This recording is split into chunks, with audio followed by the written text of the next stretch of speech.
Shalom à tous, soyez bénis chers frères et sœurs en Christ. Salam alaikum à tous les musulmans du monde entier. Que notre Seigneur Jésus vous bénisse. Nous sommes à la troisième partie de notre sujet qui s'intitule le Coran n'est pas la parole de Dieu. Et dans cette troisième partie, nous allons parler un peu des versets sataniques. Mais avant d'aborder ce point, je tenais à encourager les frères et sœurs à partager cette vidéo.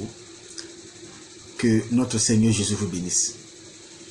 Par la grâce de Dieu, bientôt, je vais faire des directs sur cette chaîne et vous donner l'occasion d'apporter vos préoccupations dans le but d'approfondir certaines choses qui sont dites sur cette chaîne et d'apporter plus de claircie dans tout ce qui est dit. Alors, que notre Seigneur Jésus-Christ vous bénisse. Alors, comme je disais, nous allons aborder dans ce troisième point le problème des versets sataniques. Vous savez, quand on aborde cela fait un boom dans le monde musulman. Parce qu'un musulman ne peut pas imaginer un instant que son prophète, Mohammed, aurait un moment de son existence eu des révélations dites sataniques. Alors, c'est choquant pour un musulman d'entendre cela, mais pourtant c'est la vérité. C'est la vérité parce que nous allons lire le Coran et par la grâce de Dieu, nous allons prouver cela. Alors, Mohammed n'est pas un Dieu à cuire parce que il est un faux prophète. Et ça, vous devez le savoir. C'est choquant de l'entendre, mais c'est la vérité. Parce que d'abord, il est mort comme un faux prophète. Allah avait décidé, il avait donné des révélations que lui Allah ne lui a pas révélé. Il allait attraper son aorte et couper cela, c'est-à-dire les nerfs, les artères de vie, là, il allait couper cela. Et nous savons comment Mohammed est mort. Alors, il est mort en révélant lui-même qu'il sentait comme si les nerfs qui tenaient son cœur étaient coupés. Ça, c'est un sujet que j'ai déjà abordé dans cette vidéo. Beaucoup de musulmans, en entendant cela, ont été choqués. Ils disent oui, c'est faux, c'est faux. Mais ce qui me plaît chez ces musulmans, quand ils disent c'est faux, eux-mêmes n'apportent pas le contre-argument. Ils n'apportent pas la contradiction. Alors, nous allons avancer avec les versets sataniques. Nous allons introduire cela avec la sourate 53. On va commencer avec la sourate 53. Voilà. Nous allons, voilà, je suis. Sourate 53, à partir du verset 19. Voilà. Verset 19 jusqu'au verset 23. Que vous ensemble des divinités, Lat et Uzza, ainsi que Manat, cette troisième autre, serait-ce à vous le garçon et à lui la fille? Que voilà donc un partage injuste. Ce ne sont pas que des noms que vous avez inventés. Vous et vos ancêtres, Allah n'a fait descendre aucune preuve à leur sujet. Ils ne suivent que la conjoncture et les passions de leur âme. C'est-à-dire de leurs âmes. Alors que la guidée leur est venue de leur Seigneur. À vrai dire, en lisant de cette façon, cette sourate 19, cette sourate 53, pardon, ayat 19 jusqu'au verset 23, on pourrait croire que ces versets sont une ferme condamnation des divinités païennes. C'est-à-dire à première vue, hein, quand vous lisez ce verset, de cette sourate 53, 19 à 23, vous avez l'impression ici que ces versets-là condamnent fermement ces divinités païennes qui ont été citées. Lat, Manat, Uza et Ut. Mais, lorsqu'on consulte les sources islamiques, on apprend que ces versets-là ne sont pas les versets originaux. Ces versets-là ne sont pas les versets originaux du Coran, tels qu'il existe de nos jours. C'est-à-dire ce que la lecture que nous venons de faire, là, en réalité, à l'origine, c'est pas comme ça que c'était. Ça, c'est un texte carrément purifié. C'est-à-dire la sourate 53, verset 29, comme nous venons de le lire ici, là, verset 19 jusqu'au verset 23, là. La partie qui rencontre cette histoire-là, de ces déesses, de ces divinités, a été largement purifiée. Et nous allons prouver cela. Nous allons prouver cela tout à l'heure. Donc, nous nous rendons compte que l'original de ce verset-là a été carrément remplacé, arrangé avec le temps, pour cacher quelque chose. Mais malgré cela, lorsqu'on fait l'analyse de ce texte, on retrouve les traces de ce qui était là depuis la nuit des temps. Alors, tout ceci, ce que je suis en train de dire là, est confirmé par une chaîne de transmission authentique, puisqu'elle remonte jusqu'à l'un des compagnons de Mohammed du nom d'Ibn Abbas. C'est l'un des compagnons les plus proches de Mohammed, Ibn Abbas. Donc, nous allons lire sans plus tarder une source islamique appelée Al-Kutubi. Al-Kutubi a pour référence, je vais donner d'abord la référence, Sham al-Din al-Jami li Hakam al-Quran, lequel da al-Kutab al-Siya 1964, volume 12, page 84. Nous lisons, ça c'est la référence, nous lisons ceci. Ibn Abbas a dit, nous lisons Kutubi, hein? Je viens de donner la référence. Ibn Abbas a dit, un diable nommé le blanc, en arabe on dit Al-Habiyad, vient auprès du messager d'Allah, Muhammad, sous l'apparence de Gabriel. Et il plaça dans sa récitation, c'est-à-dire dans sa récitation du Coran, ceci. Écoutez bien ce que ce diable va placer dans la récitation du Coran de Muhammad, lorsque Muhammad récitait. En effet, ces idoles sont d'illustres divinités, dont l'intercession doit être souhaitée ou espérée. C'est-à-dire, ces divinités que nous venons de lire, là, on vient de citer les noms là. C'est ce que le diable a placé dans la récitation de Muhammad, pour faire dire à Muhammad ceci. En effet, ces divinités sont d'illustres divinités, dont l'intercession doit être espérée. Et le prophète le récita. Ça, c'est ce que dit Kutubi. Alors, Nous voyons ici que Ibn Abbas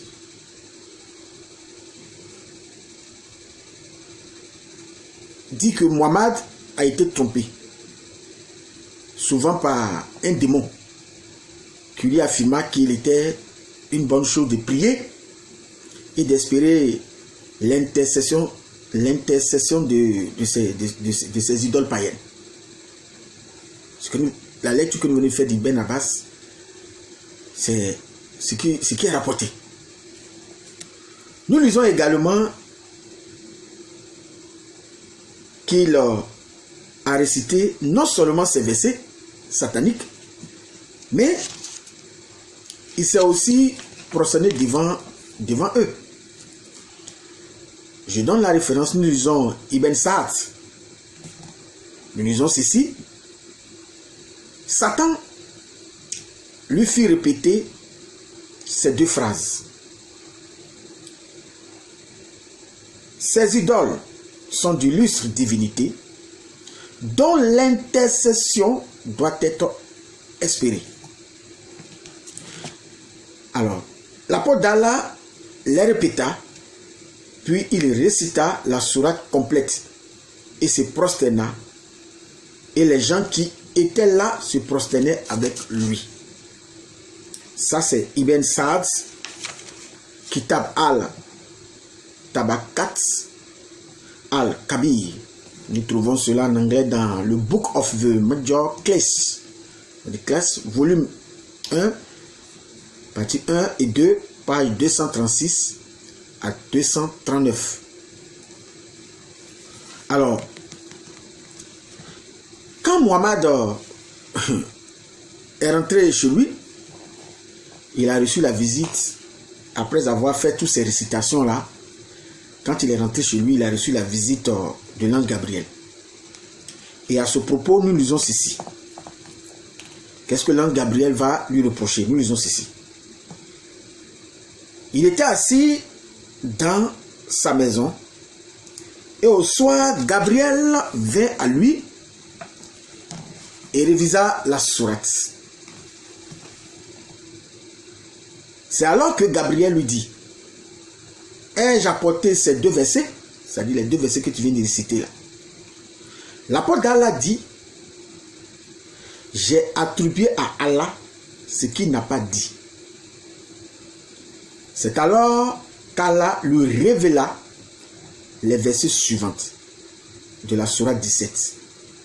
C'est-à-dire, Allah va lui révéler maintenant la sourate 17, verset 73 à 75, que je prends immédiatement pour la lecture. Sourate 17, verset 73 à 75. Écoutez bien cette sourate parce qu'elle est importante. Sourate 17, verset 73 à 75. C'est-à-dire, après que Muhammad ait reçu des versets sataniques à travers un ange blanc, c'est-à-dire un démon blanc, il ne savait pas qu'il y avait des démons blancs. L'ange Gabriel, quand Muhammad est rentré chez lui la nuit, l'ange Gabriel est arrivé et lui a fait ses reproches. Que ces deux versets qu'il a récités là, est-ce que c'est lui qui lui a donné?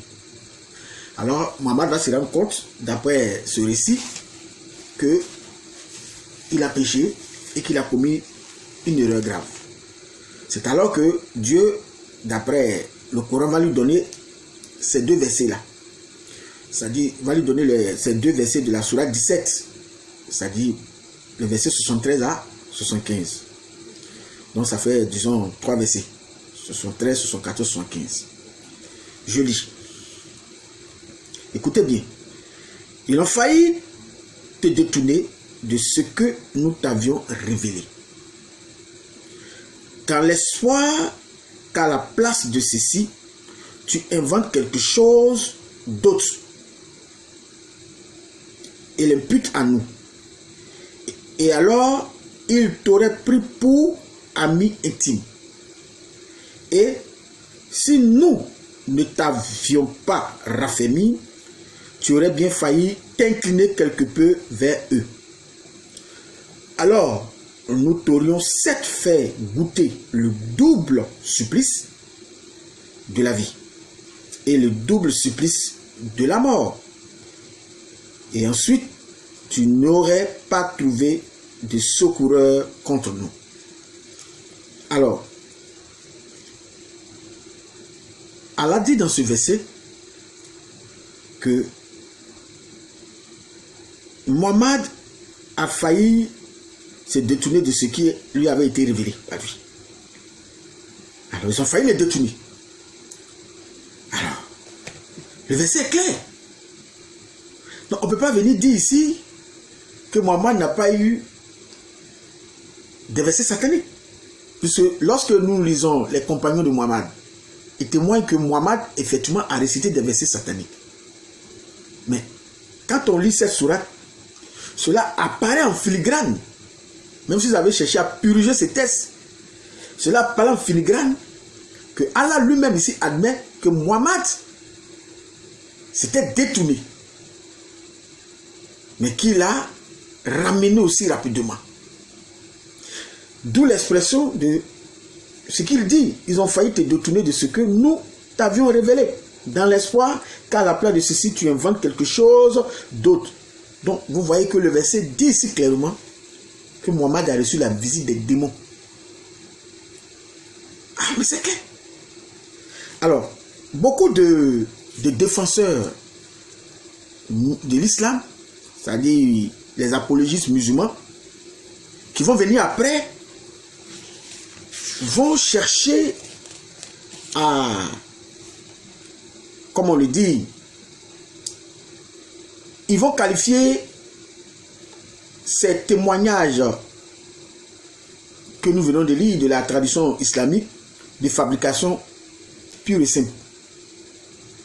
Ils vont traiter ça comme si c'était des fabrications. Comme on entend aujourd'hui au bout de l'élève que c'est pas vrai, c'est de la fabrication. Ces apologies musulmans veulent nous faire croire que ces savants musulmans des premières décennies de l'islam ont formé un complot pour rapporter un mensonge sur eux-mêmes, leurs propres prophètes. Est-ce que cela est possible? Est-ce que ces premiers musulmans, compagnons de Mohammed, dont nous venons de citer les textes, peuvent-ils former un complot contre eux-mêmes, leurs propres prophètes, pour mentir sur leur pour dire que le prophète a reçu des versets sataniques? Si cela n'était pas vrai, est-ce qu'ils pouvaient dire cela? Donc, les apologistes ultérieurs qui vont venir, c'est eux qui vont traiter les dits de ces premiers savants-là de fabrication.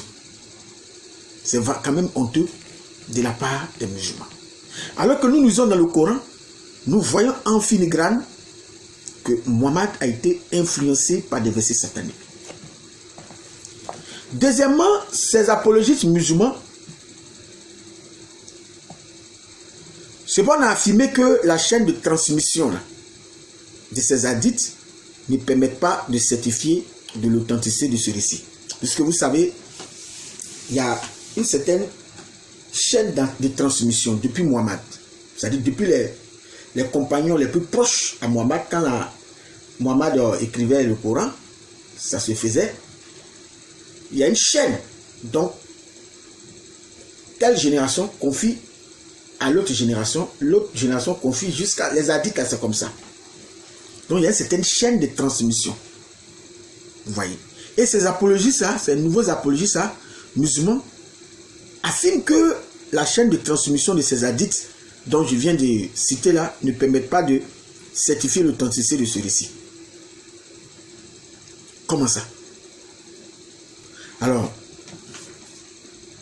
mais en réalité, cette position n'est pas tenable lorsqu'on sait que le récit des versets sataniques remonte des autorités ulysses au temps de Mohammed, c'est-à-dire les compagnons de Mohammed.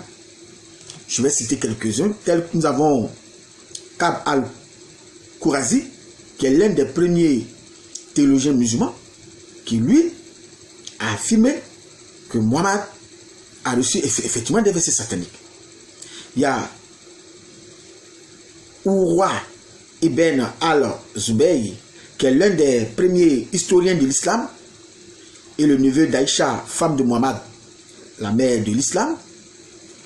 Et il y a un certain Abu Bakr ibn al-Rahman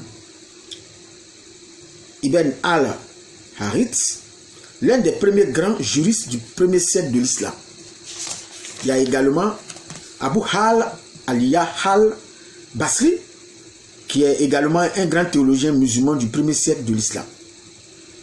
Ou encore nous avons un certain al-Soudit Muhammad ibn al-Saïb al-Kalbi, Qatada ibn Diama al-Dahak ibn Muzahim al-Balkri, Ikrima. Nous avons Saïd ibn Joubaï et bien sûr Ibn Abbas, qui est l'un des plus proches compagnons de Muhammad. Donc vous voyez tous ces grands noms illustres de l'islam que je viens de citer.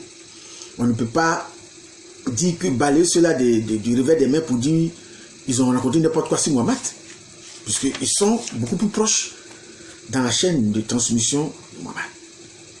Certains vont dire que s'il y a une chaîne de transmission qui est fiable et que un personnage douteux vient se mettre dans cette chaîne de transmission, automatiquement il faut rejeter tout ce qui a été dit là.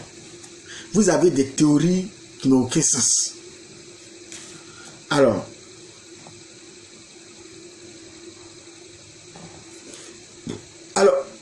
plusieurs siècles après, comme le voyons, les compilateurs des hadiths, comme Bukhari, ne va plus rapporter cette histoire de façon complète. Bukhari va tronquer cette histoire de versets sataniques là. Nous lisons Bukhari, rapporté par Ibn Abbas, c'est-à-dire Bukhari c'est un sous-narrateur de Ibn Abbas. Le prophète se prosterna après avoir fini de réciter la sourate 53. C'est-à-dire, dans la sourate 53, ils vont se résumer uniquement au verset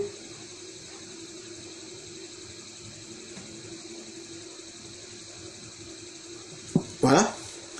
Donc quand Ibn Abbas, pardon pas Ibn Abbas, Bukhari va rapporter les dits d'Ibn Abbas, va tronquer l'histoire. Il va plus révéler les versets sataniques. Il va parler de la sourate 53. Et dans cette sourate 53, il va prendre la partie où il est dit que tous les musulmans, c'est-à-dire après que le prophète Mohammed a fini de réciter la sourate et qu'il s'est prosterné devant Dieu, tous les musulmans et les polythéistes, les païens, les idolâtres et les mécréants, ainsi que les djinns, c'est-à-dire des démons, et les êtres humains se prosternaient avec lui. Ça c'est Sahih Bukhari numéro 4862.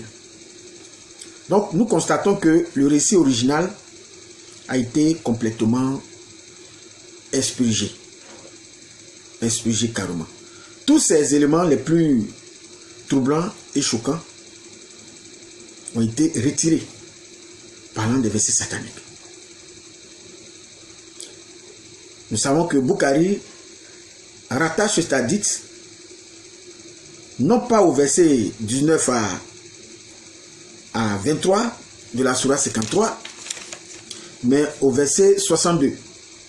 Comme nous le voyons ici, ça dit dans la sourate 53, lui, quand il va reprendre les récits de Ibn Abbas qui parlait des versets sataniques, il va enlever les parties choquantes là, dans le récit d'Ibn Abbas, et il va rattacher les dits d'Ibn Abbas, pas au verset 19 à 23 du chapitre 53, mais au verset 62 du chapitre 53. Comme nous le disons ici, il dit encore, vois-tu celui que tu as honoré au-dessus de moi, si tu me donnais du répit jusqu'au jour de la résurrection, je pourrais sa descendance, excepté un petit nombre parmi eux. Bon, alors Allah va, etc. dire, excuse-moi, je suis dans le chapitre 53, pas, je lis un autre chapitre. Laissez-moi aller au chapitre 53. Voilà, j'étais au chapitre 17. Chapitre 53, verset 62. Voilà. Prosternez-vous donc à Allah et adorez-le. Donc, il va rattacher ça au verset 62 du chapitre 53. Il va carrément laisser le verset 19 et 23 du chapitre 53 qui parlait des dieux que Mohammed a encouragé leur intercession. Il va carrément détourner ça pour envoyer ça au verset 62 où on parle de la prosternation devant Allah uniquement. Donc vous voyez qu'il y a eu de la falsification et de la manipulation. Mais remarquez une chose importante, c'est que l'auteur du Coran affirme qu'il a laissé Muhammad délibérément recevoir et enseigner une fausse révélation pour tester ses contemporains. Est-ce que ça, vous trouvez ça normal? Lorsque nous prenons la sourate 22, versets 52 à 53, vous allez voir que Allah lui-même dit qu'il a laissé Muhammad enseigner des versets sataniques pour tester la foi de ses contemporains. Nous sommes dans la sourate 52,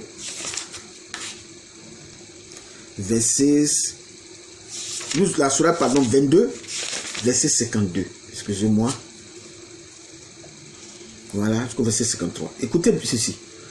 Nous n'avons envoyé avant toi ni messager ni prophète qui n'ait récité ce qui lui a été révélé, sans que le diable n'ait essayé d'intervenir pour s'aimer le doute dans le cœur des gens au sujet de sa récitation. Maintenant, écoutez maintenant. Allah abroge ce que le diable suggère. Et Allah renforce ses versets. Allah est omniscient et sage. Alors,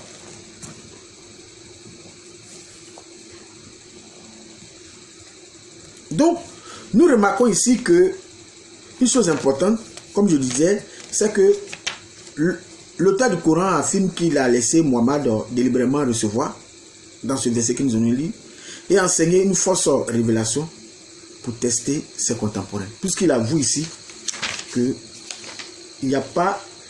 Il dit à Muhammad ici que cela est d'accoutumé, que quand un messager reçoit la parole, le diable injecte son venin. Et que lui, il a laissé ça pour tester la foi des gens. Alors, donc, Allah a laissé de façon délibérée Muhammad recevoir et enseigner une fausse révélation pour tester les contemporains. Est-ce que ça c'est normal? Donc, si tel était le cas, pourquoi est-ce que l'ange Gabriel aurait fait des reproches à Muhammad? Si Allah lui-même reconnaît qu'il a laissé Muhammad enseigner certains versets sataniques pour pouvoir tester la foi de ses contemporains, dans ce cas, pourquoi l'ange Gabriel vient faire des reproches à Muhammad dans ce sens-là de ces versets sataniques? Parce que nous avons lu cela. Et si tel était le cas aussi, pourquoi Allah lui-même déclare dans la sourate 69 qu'il punirait de mort Muhammad si ce dernier venait à lui attribuer des paroles non révélées? Pourquoi toutes ces choses? Voilà. De plus, tous les efforts des défenseurs musulmans de la foi islamique, tous les efforts pour démontrer que les versets sataniques seraient une pure fabrication est contredit par le Coran lui-même, qui dit dans la sourate 22, 52 à 53 que nous venons de lire, cette sourate, ces versets qui font référence à des versets sataniques, ça contredit cela, carrément. Donc, Vous voyez que la démonstration est claire. Mais là, ce serait un boom encore dans le monde musulman lorsqu'ils vont recevoir cette vidéo. Mais je suis là pour ça. Pour vous interpeller, pour vous choquer. Pour vous dire ce que vos grands là, dirigeants ne vous disent pas.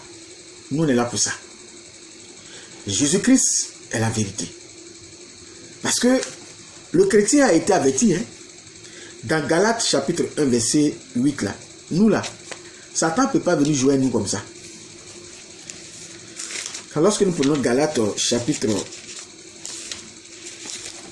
c'est là que je vais m'arrêter. De cette troisième partie. Galates, voilà, chapitre 1, le verset 8. Suivez avec moi la lecture. Mais quand nous-mêmes, quand un ange du Seigneur annoncerait un autre évangile, quand un ange va venir là, annoncer un autre évangile que celui que nous vous avons présenté, qu'il soit anathème. Vous voyez?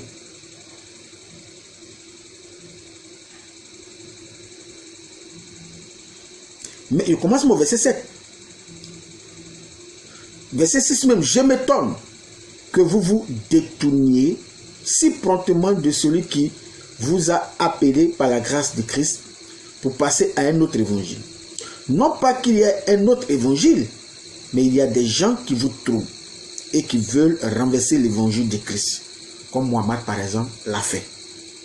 Mais quand nous-mêmes, quand un ange du ciel annoncerait un autre évangile que celui que nous vous avons présenté, qu'il soit anathème. Donc c'est ça.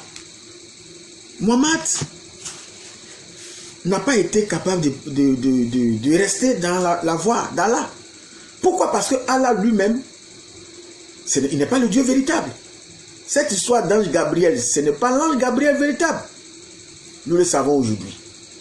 Donc, tout le Coran n'est pas la parole de Dieu, ce n'est que plagiat. Ce n'est que plagiat. Des versets coraniques qui se sont inspirés des écrits apocryphes, des fables, des légendes des anciens, comme nous l'avons constaté dans la Sourate 6, verset 25. Donc voilà, au regard de tout ça, chers musulmans, je sais que depuis ton enfance, ils t'ont appris une chose. Ils t'ont appris à contredire coûte que coûte le christianisme. C'est-à-dire, ils t'ont tellement programmé d'une manière que tout ce qu'un homme de Dieu ou un chrétien peut te dire, on t'a appris à dire non, sans chercher à réfléchir. Parce que c'est ça. C'est ce qu'on leur apprend. Il faut toujours dire non au christianisme. C'est-à-dire, quel que soit l'argument qu'on va apporter, il faut qu'ils s'opposent. Même s'il ne sait pas pourquoi ils s'opposent, il faut qu'ils s'opposent. Donc, ils ont été entraînés à ça. C'est pour ça que quand je m'adresse, je parle de l'islam, je ne fais pas de cadeaux. Parce que c'est un rocher, une pierre noire qu'il faut briser avec le marteau de la parole. Pour ne pas venir tolérer. Des gens qui ont été programmés à refuter avec énergie et vigueur. Coûte que coûte le christianisme, c'est-à-dire la vérité que nous prêchons. Vous pensez que vous allez venir comme ça pour dire Jésus t'aime et puis ça va passer. Mais il faut montrer l'incohérence et la fausseté qui se trouve dans les propres secrets. C'est ça la vérité. C'est cela la vérité. Et ça, c'est une chose claire et nette.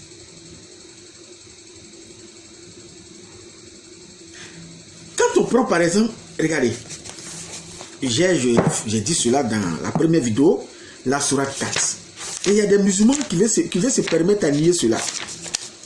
Quand on prend la sourate 4, parce que c'est d'après eux, ils vont trouver des trous dans la Bible, qu'il y a des points dans la Bible. Mais quand on prend la sourate 4, le verset 3 là, il y a une lacune, il y a un véritable problème ici. C'est la sourate des femmes. Ça parle des femmes. Ça parle de tout ce qui est en rapport avec la femme, le foyer, tout ça. La sourate en Nisa. Mais regardez le verset 3. Il est écrit, et si vous craignez de n'être pas juste envers les orphelins, c'est-à-dire, le verset 3 commence par parler des orphelins.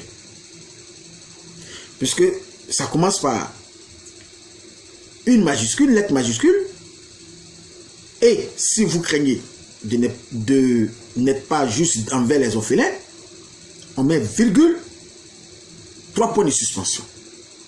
C'est-à-dire, la suite de cette phrase qui a commencé là, et si vous craignez de ne pas être juste envers les orphelins là, il y a quelque chose qui manque là. Il y a une idée qui se rapporte à ce fragment de ce verset qui a disparu.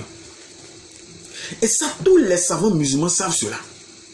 Sauf les petits musulmans du quartier qui se promènent là. Quand on leur montre ça, ils crient au scandale. Parce qu'on leur a toujours chanté que le Coran était si parfait. Et ces genres de choses-là, il y en a beaucoup dans votre Coran. Hein. Le Coran que vous détenez, vous promenez là, il y a beaucoup de choses dedans. Vous voyez cela? 3 points de suspension. C'est-à-dire, il y a manquant, lacune. Et puis, automatiquement, on passe à la polygamie. Comment ça peut être des orphelins de la justice envers les hommes? On dit, si vous craignez de n'être pas juste envers les orphelins. Bon, on coupe, virgule 3 points de suspension, et puis on dit, une autre phrase commence, puisque la lettre qui commence, l'autre qui initie l'autre phrase, c'est la majuscule. On sait qu'une phrase commence par une lettre majuscule, c'est terminé par un point. Alors on dit, il est permis d'épouser 2 ou 3 ou 4 parmi les femmes qui vous plaisent. Mais si vous craignez de n'être pas juste avec celle-ci, alors une seule ou des esclaves que vous possédez, bon, etc., etc. Vous voyez. Mais il y a rupture, il y a lacune. La fonction des points de suspension, c'est pour dire que des éléments ici manquent. Soit l'auteur volontairement a interrompu ce qu'il était en train de dire, ou soit la partie là, il y a une lacune, ça a disparu. Ça là, vous ne pouvez pas changer ça. Vous ne pouvez pas changer ça. Et c'est écrit, voilà ça. Et même quand le lit en arabe, même la lacune est là. On peut pas nier ça. Et contrairement à ce que les musulmans ont l'habitude de dire, quand tu lis le Coran, même en traduction dans les autres langues là, c'est encore plus mieux même quand tu le lis en arabe. Les grands savants parmi vous savent ça. Parce que l'arabe classique là, beaucoup, il y a des points du Coran qui sont restés obscurs qu'on ne comprend pas jusqu'à aujourd'hui. Le temps viendra où je vais faire un direct sur cela. Et puis on va échanger. Je vais vous montrer ça. Le Coran lui-même là, il y a des points obscurs. Il y a des parties qu'on ne comprend pas le sens. Donc quand on le lit en français, même c'est encore mieux parce que là les traducteurs font un effort. Donc il y a toutes ces choses que beaucoup d'entre vous, le musulman lambda ordinaire, ignorent. Ça c'est les savants qui sont parmi vous là, qui savent toutes ces choses. Donc quand on va vous montrer ça, ils vont mal discuter. Quand ils vont aller voir les tchèques ou bien les tifos, ils vont dire, oh, faut pas l'écouter. Mais lui, il va te dire quoi? Il ne va pas te dire que c'est vrai, ce que j'ai dit. Pourtant, en âme et conscience, lui-même, il sait, il a étudié ça, il sait ce que c'est. Il sait que c'est vrai, ce que je dis. Mais il ne te dira pas ça ici. Parce que votre foi est basée sur le fait que le Coran est parfait. Dire qu'il y a problème dans le Coran, mais c'est tout l'islam qui se fondre. Voilà pourquoi il ne peut pas vous dire la vérité. Ils sont obligés de camoufler cela. Ils ne peuvent pas vous dire ça. Parce que vous, votre problème, vous avez fondé votre foi là sur le Coran pour dire, brandir le Coran comme un trophée pour dire c'est une copie conforme de la parole de Dieu qui est au ciel. Elle a été parfaitement préservés de ces genres de terminologie qui n'ont aucun sens. À ce 21e siècle-là, toi, tu vas tenir un discours comme ça envers nous. Mais nous tous, on lit ça. On le lit en français, on le lit aussi en arabe. On lit tous. Donc, arrêtez vos balivernes là et cherchez la vérité de Christ. C'est ça. Christ est mieux et Christ est la solution. Et il a encore la main tendue.